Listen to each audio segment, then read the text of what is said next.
الرحیم۔ السلام علیکم۔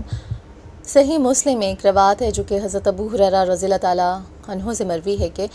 رسول کریم صلی اللہ علیہ وآلہ وسلم نے فرمایا، اللہ تعالیٰ تمہارے جسم اور تمہارے چہرے کو نہیں دیکھتا، بلکہ اللہ تعالیٰ تمہارے اعمال اور تمہارے دلوں کو دیکھتا ہے۔ سبحان اللہ۔ جب یہ روایت ہماری نظروں کے سامنے سے گزرتی ہے تو یہ ہمیں سوچنے پر مجبور کر دیتی ہے کہ ہم تو اللہ تعالیٰ کے بندے ہیں، ہمیں تو اللہ تعالیٰ نے پیدا کیا ہے۔ پھر اللہ تعالیٰ کو ہمارے چہرے سے تو کوئی دلچسپی نہیں ہے، کیونکہ ہر ایک کے خد و خال جو ہیں وہ دوسرے سے مختلف ہیں، ہر ایک کے چہرے کے نقوش جو ہیں وہ دوسروں سے مختلف ہیں، ہر ایک کو اللہ تعالیٰ نے ایک دوسرے سے ڈیفرنٹ بنایا ہے، اور یہ اللہ تعالیٰ کی ہی تخلیق ہے، ہم اللہ تعالیٰ کے ہی بندے ہیں۔ لیکن اللہ تعالیٰ نے جو مین چیز دیکھنی ہے وہ ہمارے اعمال دیکھنے ہیں اور ہمارے دلوں کو دیکھنا ہے۔ اعمال کی تو بات سمجھ میں آتی ہے کہ جو کام ہم سر انجام دے رہے ہیں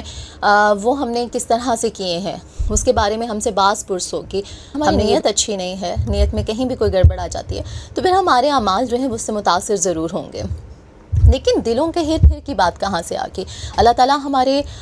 دلوں کو دیکھتا ہے، اس کا کیا مطلب ہے؟ جب ہم تھوڑا سا غور کرتے ہیں اور اس نقطے کو سمجھنے کی کوشش کرتے ہیں تو پھر ہمیں معلوم ہوتا ہے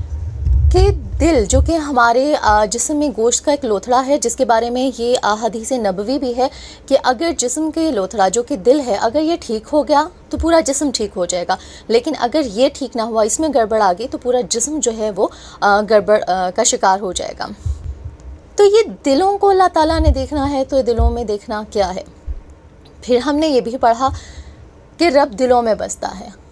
اور دل کا پاک صاف ہونا بہت ضروری ہے۔ جب ہم تھوڑی سی محنت کرتے ہیں، جب ہم تھوڑا سا غور و فکر کرتے ہیں تو پھر ہمیں معلوم ہوتا ہے کہ یہ نیت کیا ہے، یہ بھی تو دل ہی سے سٹارٹ ہوتی ہے۔ ہمارے دل میں ایک بات آتی ہے، ہمارے ذہن میں ایک خیال آتا ہے، دل کہتا ہے کہ ہاں یہ کرنا ہے یا نہیں کرنا، اور اس کے بعد ہم آگے بڑھتے ہیں اور ہم کوئی بھی کام جو ہے وہ ہم سر انجام دیتے ہیں، کسی ایک نیت سے کرتے ہیں، کسی ایک سوچ کے تحت کرتے ہیں، اس خیال پہ کرتے ہیں جو ہمارے دل میں آتا ہے۔ دل کا پاک صاف ہونا بہت ضروری ہے۔ اگر ہمیں کسی پہ غصہ آ جائے تو ایک بدلے کی نیت سے کسی کو نقصان پہنچانے کے لیے جب ہم کچھ کام کر رہے ہیں تو آبویسلی وہ نیت جو ہے وہ ٹھیک نہیں ہے، اور پھر ہم جو بھی کام کریں گے وہ خیر کا نہیں ہوگا بلکہ وہ صرف اور صرف شر کا ہوگا۔ تو دلوں کا پاک صاف ہونا بہت ضروری ہے۔ دلوں کا پاک صاف ہونا کدورتوں سے، نفرتوں سے، ریاکاری سے، دکھاوے سے، بغض سے، حسد سے، کینے سے، ان تمام چیزوں کا، یہ تمام برائیاں جو کہ ہمارے دل کو آلودہ کر رہی ہیں، ان کو اپنے دل سے نکالنا بہت ضروری ہے، اور یہی اصل دل کی صفائی ہے۔ انٹلیکچوئل آنیسٹی کا ہونا بہت ضروری ہے۔ جب ہم اپنے آپ سے یہ عہد کر لیں کہ اب ہم کسی بھی قسم کی انٹلیکچوئل ڈس آنیسٹی نہیں کریں گے تو پھر ہمارا دل آہستہ آہستہ آہستہ آہستہ صاف ہوتا چلا جاتا ہے۔ اب انٹلیکچوئل ڈس آنیسٹی کیا آ جاتی ہے؟ انٹلیکچوئل ڈس آنیسٹی یہ آ جاتی ہے کہ ہم یہ سوچ لیں کہ ہم نے برائی کرنی نہیں ہے، اگر برائی کا خیال ذہن میں آ بھی جائے تو ہم کہیں نہیں، جھٹک دیں کہ ہم نے یہ کرنا ہی نہیں ہے، خیال کو ہی ہم نہ آنے دیں، ٹھیک ہے؟ تو جب ہم انٹلیکچوئل ڈس آنیسٹی سے خود کو دور کر لیں گے تو آہستہ آہستہ ہمارا دل جو ہے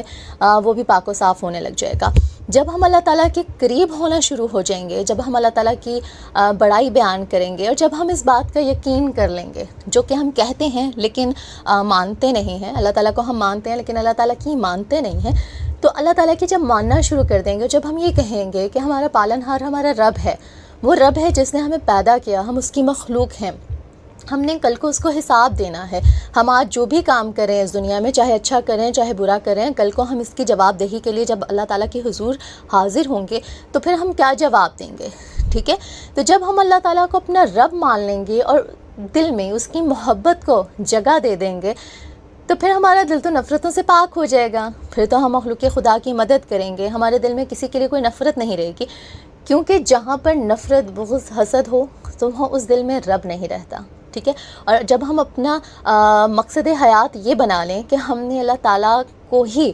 اس دل میں جگہ دینی ہے اور اللہ تعالیٰ سے ہم نے دوستی کرنی ہے، ہمیں قرب الہی چاہیے، تو قرب الہی کے حصول کے لیے پھر ہم آگے بڑھیں گے اور ہمارا دل جو ہے پاک و صاف ہوتا چلا جائے گا، ہمارے دل سے لوگوں کی نفرت جو ہے وہ ختم ہوتی چلی جائے گی۔ کوئی اگر ہمارے ساتھ برا بھی کرے گا تو ہمیں یہی ہوگا کہ کوئی مسئلہ نہیں ہے، ٹھیک ہے؟ میرا رب جو ہے وہ مجھے اس کا اجر دے گا، مجھے لوگوں سے کسی قسم کے اجر کی، مجھے لوگوں سے کسی قسم کی بھلائی کی توقع نہیں رہے گی۔ ہماری ساری امیدیں، ہماری ساری توقعات جو ہیں وہ صرف اور صرف اس جو ہے اس رب تعالیٰ کی ذات سے منسلک ہو جائیں گی، تو پھر دل پاک و صاف ہوتا چلا جائے گا، اور جب دل پاک و صاف ہوتا چلا جائے گا تو صرف ہم اللہ تعالیٰ کا ذکر کریں گے اور اللہ تعالیٰ کا بسیرا اس دل میں ہو جائے گا۔ اور یہی وہ بات ہے جو کہ ہمیں کہی گئی ہے کہ دلوں کو اللہ تعالیٰ نے دیکھنا ہے، ہمارے اعمال کو دیکھنا ہے، ہمارے دلوں کو دیکھنا ہے، تو اپنے دلوں کو ہمیں صاف کرنے کی بہت ضرورت ہے۔ اور یہ بہت ایزیلی ہم کر سکتے ہیں کہ اگر ہم آج سے یہ تہیا کر لیں کہ کسی کی کوئی بات جو ہے اگر ہمیں بری لگے تو ہم اس کو محسوس نہ کریں، اور آہستہ آہستہ اپنے ذہن سے ان خیالات کو چھٹکتے رہیں کہ نہیں، ہمیں جو بھی صلہ چاہیے وہ صرف اور صرف رب تعالیٰ کی ذات سے چاہیے۔ لوگوں کو معاف کرنا سیکھیں، رب تعالیٰ آپ کو معاف کرے گا۔ لوگوں سے بھلائی کریں، رب تعالیٰ آپ سے بھلائی کرے گا۔ لوگوں کے لیے آسانیاں پیدا کرنا شروع کر دیں، رب تعالیٰ آپ کی راہ میں آسانیاں پیدا کرنا شروع کر دے گا۔